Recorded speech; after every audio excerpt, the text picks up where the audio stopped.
Good morning, friends. I'm Dewey, and my Tech Talk topic for today is USB 4. What is it and what's new? This is my third Tech Talk on USB ports and cables, and as I promised last week, I'll be telling you more about USB 4 today. Now, is it USB 4 without a dash, or is it USB 4 without a dash or a space? Well, the USB Implementers Forum states that USB 4, no dash or space, USB Type-C, and USB-C are USB IF registered trademarks.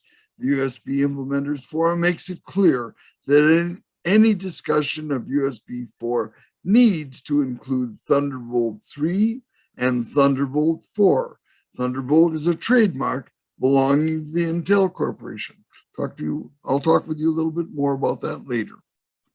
According to the USB-IF, USB 4 represents a major update that enables the highest USB bandwidth to be available while extending the capabilities of the USB Type-C connectors' data transmission performance.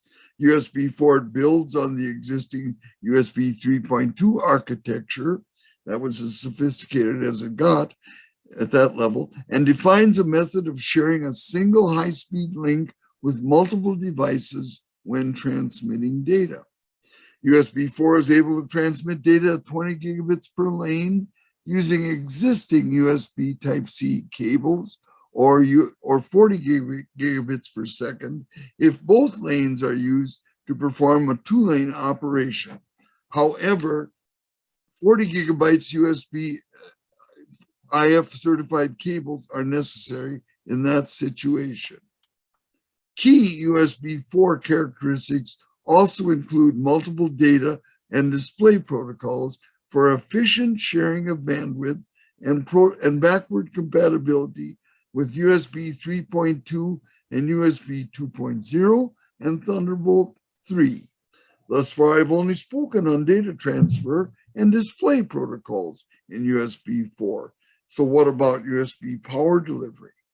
Well, the USB IF has imposed limitations on standards it sets for cable assemblies and connectors certification. And here's the skinny on this. The USB IF cable assembly and connectors certification program is available only to cables that are defined in the USB 2.0, USB 3.2, and USB Type-C specifications. Interestingly, one of these specifications states captive cables are not eligible for USB IF certification. So what's a captive cable? Well, a captive cable is defined as a cable that has one USB connector and is either permanently attached to its device or has a non-USB connector on the other end. So that's the story, Morning Glory. In 2021, the USB IF issued USB Power Delivery Revision 3.1, a major update that enabled the delivery of up to 240 watts of power over full-featured USB Type-C cables and connectors. In other words, the very heaviest duty. This expanded the use of USB power delivery to a larger number of devices and applications where the previous 100-watt maximum just simply wasn't adequate. Revision 3.1 also enables the maximum functionality of USB by providing more flexible power delivery along with data. In other words, power and data over a single cable. And that is unbelievable. USB 4 is obviously a very complex and difficult to understand subject. And I hope your eyes aren't too glazed over at this point. A lady named Michelle, writing in a MacSales.com blog, clarified it by saying, here's what you really know. So the rest of my tech talk is going to be what Michelle said. USB-C is a connection type. USB-C is not Thunderbolt 3, Thunderbolt 4, or USB 4. It's only the connection type that those technologies use. To understand the difference between those technologies, you have to go past the USB-C connector, even though they all share it. Thunderbolt 3 and 4 and USB 4 are communication standard, or a protocol that provides a set of features for a computer to interact with through that particular USB connection. So again, that's their communication standards. All three of these communication standards use the USB-C connection type to connect computers and devices. And of course, you see them demonstrated in the graphic at the upper left. The difference between Thunderbolt 3 and Thunderbolt 4 is that Thunderbolt 4 guarantees certain specifications that are optional with the Thunderbolt 3 standard. Thunderbolt 4 is always 40 gigabits per second, while Thunderbolt 3 and USB 4 can operate at either 20 or 40 gigabits per second. But by the way, there are some special specifications for that 40 gigabit speed. The difference between Thunderbolt 3 and USB 4 is purely in the name. The actual standards are identical. In fact, Intel's giving the Thunderbolt 3 standard to the USB Implementers Forum allowed for the adoption of this technology on USB 4 devices. As far as cables go, regardless of whether the device is USB 4 or Thunderbolt 4, it's best to purchase a Thunderbolt 4 cable to work with any of those devices to ensure full compatibility. Since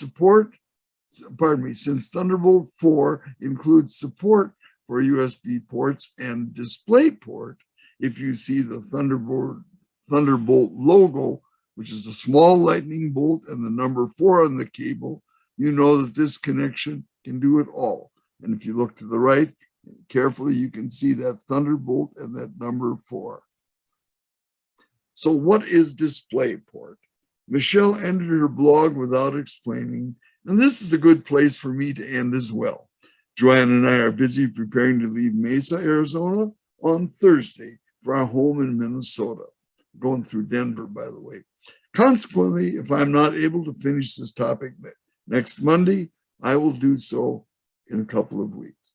Well, thanks for watching, and I'm sticking with this one. Golly, my brain is about fried because this is a complicated subject, and I hope I've helped you rather than hampered you. Well, thanks for watching. Stay safe, and we'll see you probably in 2 weeks. Bye now. Show on our channel a couple weeks ago, and you can see that whole hour by going to, next slide, geeksontour.com, and it's our YouTube. There's a menu for YouTube show, and it's number 230. We did a full hour on my top tips for smartphone photography. So today we have, I've been told, 18 minutes. So I'm going to talk real fast. I have decided on the things that I think are most important. First, I'd like to, well, I can't see everybody, but for the people I can see, go ahead and raise hands. How many of you have iPhone? Okay, and how many Android? And how many both? That looked like... Okay, well, perfect. We find that our audience is about half and half, so I do have both. I have an iPhone SE and I have a Samsung S21 Ultra, and so you're just going to have to pay attention. I will go back and forth. I will tell you which one I'm using. And I want everybody to get out their phone. Go ahead, get it out and try along with me. First, I'm going to take a selfie, but I want to show you, I like using the timer for a selfie. So this one, I'm using my iPhone, and I would go into the camera, and I want to set a timer. I should see a little clock icon. I don't. So how do you find the clock icon and set a timer? You see this little up arrow in the center at the top?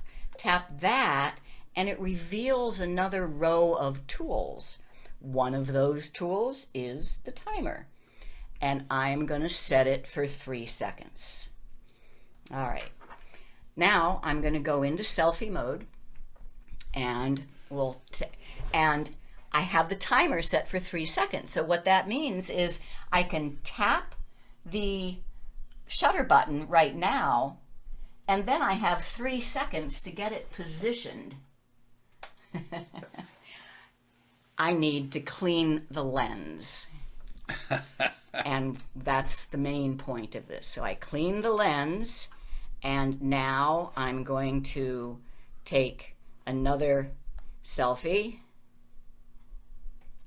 And so I tap the shutter button, and now I can position it. You know, that gives me 3 seconds to stretch my one arm out without having to use the other one and tap it. So setting a timer and cleaning the lens are the 2 tips for that little one. Now let's see what those photos look like. I'm using an iPhone, but I like to view my photos using Google Photos. So I'm going to open up Google Photos, and there's the one photo. That's the one after cleaning the lens. Oh, and notice I had motion on. We'll deal with that at the end. That was the one after cleaning the lens.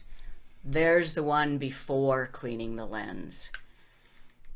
What a difference, yes? So make sure to clean the lens. Now I have this nice little microfiber cloth, but an edge of a t-shirt is just fine.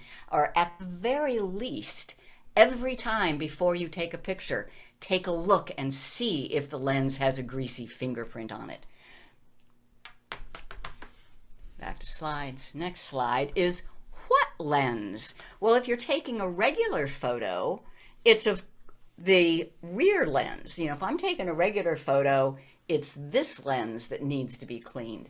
But when I'm taking a selfie, the lens is right on the screen and you might not even see it. So how can you tell for sure where that lens is? Let me show you. So I have it on selfie mode now, and I know it's up at the top here somewhere. If I just rub my finger over there, I can tell that that's where it is because I'm covering it up. So that's what needs to be cleaned before you take a selfie. So that was tip number 1, clean the lens. Tip number 2 is hold the phone like a camera. I mean, I'm sure a lot of you started out with these kind of cameras, right? This cost me $1,000, probably another $1,000 for another lens. I never use it anymore because smartphones are so good. But what I want you to remember is when you would take a picture with this camera, almost always you are holding it horizontal. Now, once in a while, there's a reason to hold it vertical, and that's fine. But so with a phone, when you're using it as a phone, you hold it vertical. But when you're using it as a camera, so go into camera mode, hold it like a camera. 2 things. 1, you get a horizontal picture. And 2, your fingers are right by the volume controls. Did you know that pressing the volume button, either up or down, will take a picture? And that's a lot less jerking the phone around than figuring out how to hold it one-handed and then taking the other hand. And next slide. Now, why do I say to hold it horizontal? The number 1 reason, well, the only reason, is because I like to look at pictures on a computer or on a big screen TV. If I've taken a vertical picture, that's an awful lot of wasted space. What do you think between these 2 pictures? Isn't the horizontal one more impressive? You know, if you always only look at your pictures on your phone, then I don't care, because you can fill the screen of your phone either horizontally or vertically. But if you ever want to look at your pictures on a bigger screen, you will love yourself if you've taken them horizontal. So that was 1 and 2. Number 3 is how to manually set focus. I mean, these are pretty good at autofocus, but they autofocus in the center of the picture. Here we have a little pre-recorded segment because this is kind of hard to show on a live. All you have to do, especially with an iPhone, is just tap the screen. On Androids, there may be more.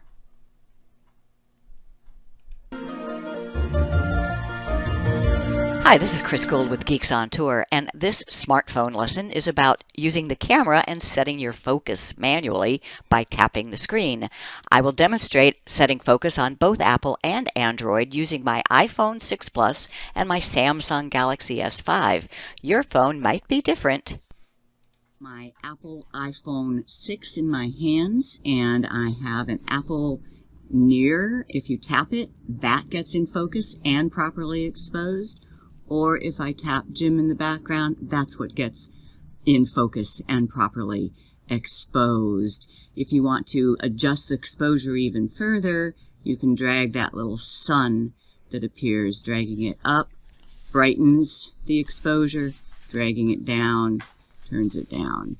If I then move the phone, though, it will change. It will readjust to its automatic. So if for some reason you want to lock it onto setting the exposure and focus to Jim, you just long press, hold down until you see that AEAF. Now you can reframe your picture, do whatever you want, and the focus and exposure stays the same. To turn that off, you either get out of the camera, go back home, or long press again. Okay, we can stop it there. Now, what I showed on another episode of our What Does This Button Do show is on my Samsung S21 Ultra. You need to long press on the spot where you want to change your exposure. Just a tap should change the focus, but if you want to change the exposure, you long press, and then you can rub left or right to manually adjust your exposure, lower or brighter. So that was number 3. Tip number 4 is know your settings. So there's a ton of settings. I think you should go through every one and see that they are set the way you like. I'm just going to show you 3. The grid, the HDR, and location tags. And I'm going to do it with both. I'll do the Apple first, then the Android. So on the Apple, you get into settings by first going into your system settings and then finding camera. So right there. So system settings and then camera. Oh, formats. This is one that you should probably look at. This is where that high efficiency, the HEIC, if you don't like taking HEIC, and I have a whole other video on this, then you want to change this to most compatible. That will mean your phone takes JPEGs. HEIC is good though. I do recommend it. Okay. Then the ones, grid. Here is grid. If it's off, then when you take a picture, when you're looking at your camera, you will not see guidelines. I like those guidelines. They help me keep my horizon straight and to do composition of my photos. So I say turn the grid on. And Smart HDR. HDR here stands for high dynamic range. It's talking about taking a photo where you have bright spots and dark spots. One exposure will not do it well. HDR will set different exposures for different parts. So having that on just means your phone will get better exposures. Then the last one is about location tags. And for that, that's not in the camera settings. In Apple, that is considered a privacy. So you tap on privacy, location services, and then find the camera, and I want it on. You know, I travel a lot, and I never know where a picture was, where was that picture taken? I want a map attached to that picture, which will only happen if you have location access turned on for your camera. All right, so that was iPhone. I hope everybody took a look at theirs. In Android, the same settings are available, but you don't go into system settings, you go into camera. And then the settings button is this gear. And on this particular phone, I also have the high efficiency format option, and I like it. You don't need to put it on if you don't want to. And then what? Auto HDR, there it is. You should turn it on. Grid lines and location tags. So that's all in settings. Take a look at your settings and make sure they're how you like.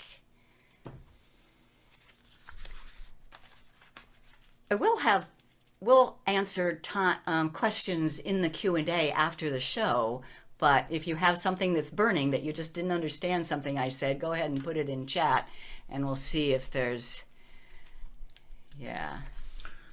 Bill wants to know, is there a way to auto-rotate the video recording? We seem to get portrait view if we start the recording upright and then turn the phone to landscape. Is that on Zoom? Good question. I don't think so. I think you do need to start it the way you need it, but I haven't played with that in a while. Okay, so that was number 4. What's number 5? Know how to edit your photos. And don't you think this is really the most important? There's always the most important. Other than cleaning your lens. I mean, if you have a dirty lens, your photo is garbage. There's nothing you can do about it. But almost anything else can be fixed by editing if you know how to edit. Now on the iPhone, if you don't use Google Photos, you use this. I call that Apple Photos. And I'm going to use Google Photos, but I just want you to know that if you don't, each option I'm going to show you also exists in the Apple Photos editor. And on Android, if you don't use Google Photos, you probably use Gallery. If you have a Samsung, you have Gallery. And all the editing features I'm going to show do exist in Gallery. But I'm going to use Google Photos because it works the same on both. So I go into Google Photos, and I have some samples already lined up. What do you think of that picture? Yuck. If you didn't know how to edit, you would say that picture is garbage and you would throw it away. But all I have to do is tap Edit and tap Enhance, this is Google Photos Auto or Magic Wand, and all photo editors have it. Boom. One tap, and now that is a keeper.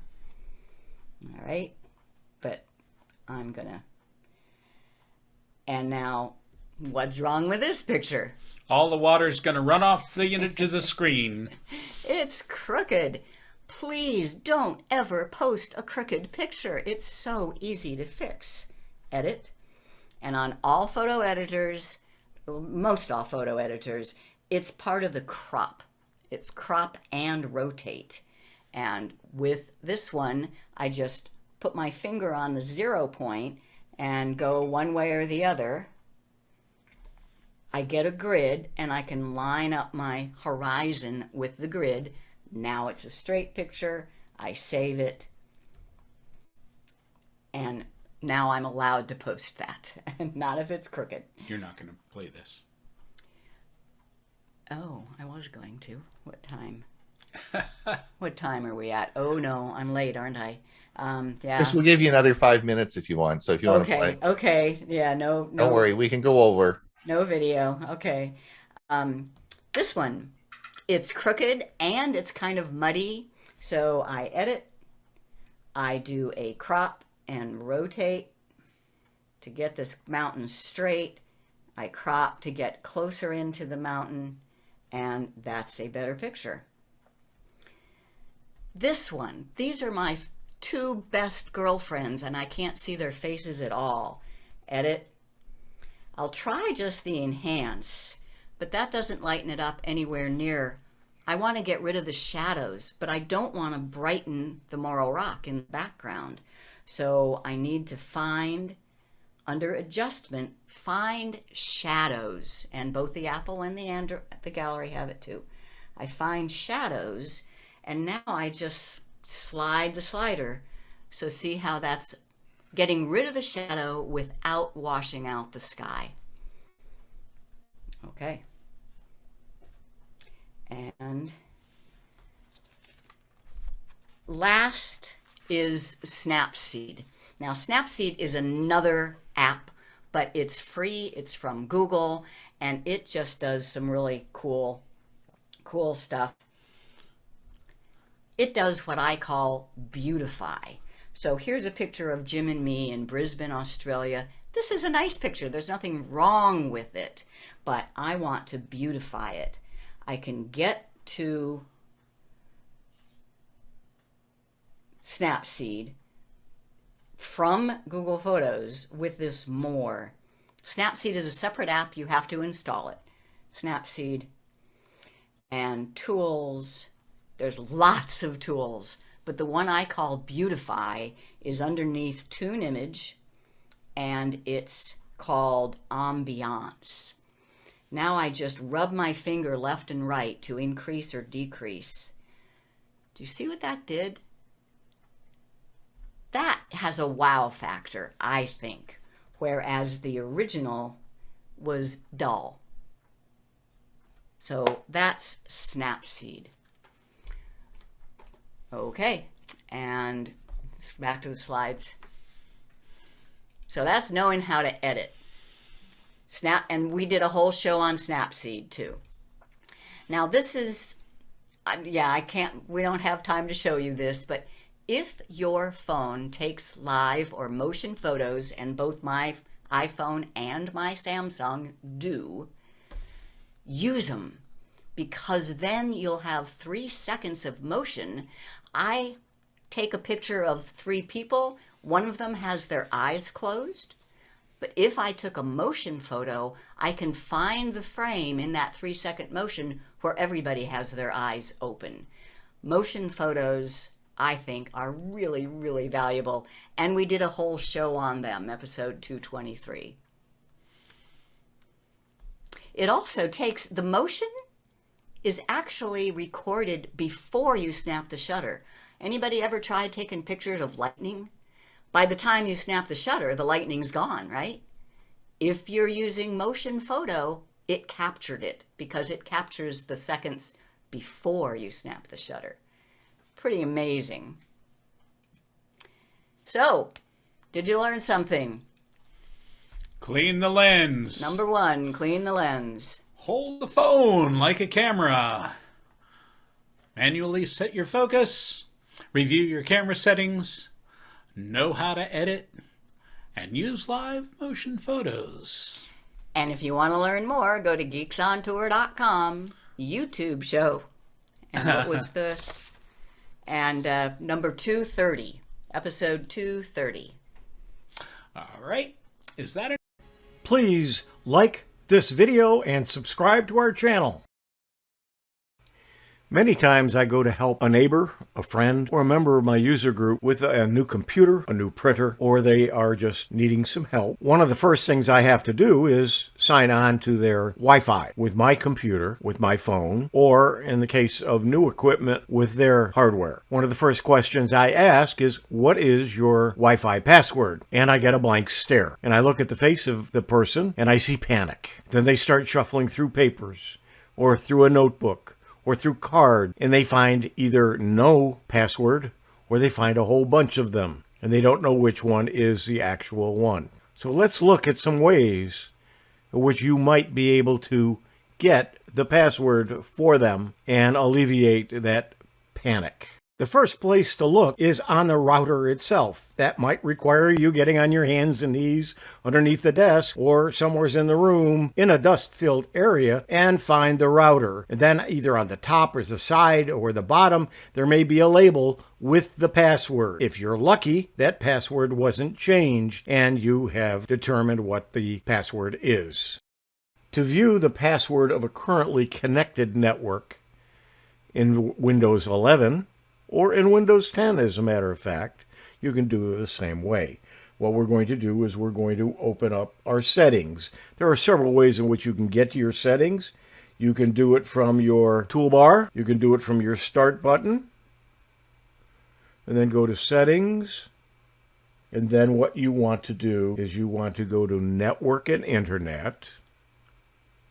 You want to go to advanced network settings. More network adapter options. You go to the Wi-Fi and right mouse click and go to status. If status is not bold, that means the Wi-Fi is not on. But if the status is there, you click it, you'll get this window and go to wireless property. Then you go to the security tab, and you'll see the network security key is here, little dots. If you click on show characters, it will then show the password for your network. If you want to access the password of other Wi-Fi networks that are saved on your device, you can do that too on Windows 11 or on Windows 10. The operating system keeps the network security keys of every Wi-Fi network you get connected to. However, unlike the previous method, there is no straightforward way to view these passwords. You will have to use some commands on the command prompt window. Let's see how to do that. What you first have to do is go to your command prompt. The best way to do it is open your start button, click, and type in command prompt. You'll see it here. You're going to right mouse click because you do have to run it as administrator. You're going to want to allow it, and you have your command prompt as administrator available for you. You need to copy and paste or type the following command to view all of the saved networks. That's what you need to copy. When you press enter, it will give you a list of all the user profiles on that particular computer. This is my desktop, and it's wired most of the time, so it does not save many wireless networks, and it's not moved, so there are not many available. Next, what you do is you take one of the ones that you want to find the password for, and you're going to copy and paste using the information that you find with this line. You'll see all of the information. You substitute whatever the user profile that you wish to have in this area, but everything else would be the same. When I click that, I press enter, it gives me the key content, and that is the password. That's it. You can copy or write down the Wi-Fi password and use or share it with others as needed. Let me show you an example from my laptop. From a long list of user profiles, I'm choosing 𝐓𝐅𝐒. I substitute 𝐓𝐅𝐒 in the line, paste it, and get a key content. If you find it difficult to follow the steps to reveal your Wi-Fi password, or if you frequently need to view the password of your Wi-Fi network, then there's a third-party application that will show you the network key without any hassle. The Wireless Key View from Nearsoft helps you in accessing the Wi-Fi password that you have forgotten or lost. You can access all of the SSID and their network security keys saved on your device. The user interface of the application is a bit old, but it will still work for you. Here's how to use it. Go to the website that I have here. You will find the Wireless Key View. The current version, as I'm making this video, is version 2.22. And what you want to do is go all the way to the bottom of the page. And you will find you can download, and I downloaded the Wireless Key View for x64. Make sure you make note of the zip file password because you'll need that to unzip the file. Once you download and unzip the file, you will find the wireless 𝐓𝐼𝑍.exe file, and you just click it. It's going to ask you to allow it. Once you do, let's bring this here, you will see the same network names and the keys for those on here. You can run this at any time. You do not have to install it. Just remember where that app is located, or make a shortcut on your desktop for wireless 𝐓𝐼𝑍.exe. Wi-Fi passwords can be a valuable asset, so it's important to take the necessary steps to protect them. Now that you know how to view your Wi-Fi password in Windows, it's also important to learn how to manage and protect it. Here are a few tips to help you manage your Wi-Fi password. Change the default SSID and password immediately after getting a new Wi-Fi connection. Never share your password with anyone unless you trust them completely. Make sure the password is strong and consists of letters, numbers, and special characters.